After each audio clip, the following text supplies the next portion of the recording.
দরিদ্র টুটুল কাগজ কলম ছাড়া পড়াশোনা করছে। মা রান্না করছে, চুলায় শুধু ভাত।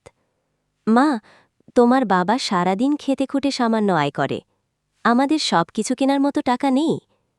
টুটুল হাসি মুখে, মা, কোনো সমস্যা নেই, আমি একদিন এমন কিছু বানাবো যেটা সবার উপকারে আসবে। টুটুল মাঠে খেলতে গিয়ে একটা পুরনো চকচকে কলম পায়। হঠাৎ আকাশে ঝলমলে আলো নেমে আসে। কলম কথা বলে, আমি জাদুর কলম, তুমি যা আঁকবে সেটা জীবন্ত হয়ে যাবে। টুটুল অবাক হয়ে কলম হাতে নেয়।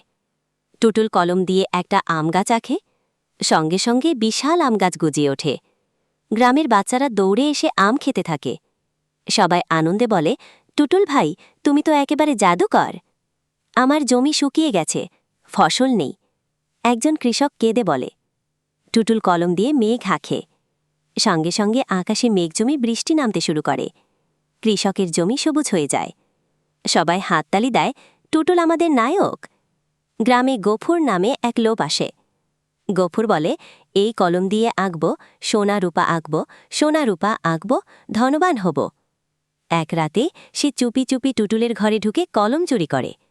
ঘোড়া বেরিয়ে দৌড়ে তাকে ফেলে দেয় কাদায়। কলম বলে, আমি কেবল সেই মানুষদের জন্য কাজ করি যারা নিঃস্বার্থভাবে অন্যকে সাহায্য করে। কলম ঝলমল করে উড়ে টুটুলের হাতে ফিরে আসে। টুটুল ভাবে, এবার আমি গ্রামে এমন কিছু আঁকব যেটা সবার কাজে আসবে।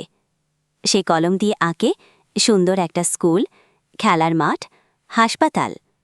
আঁকা শেষ হতেই সত্যি সত্যি সব গড়ে ওঠে। গ্রামের সবাই খুশিতে উল্লাস করে। বাচ্চারা নতুন স্কুলে পড়াশোনা শুরু করে।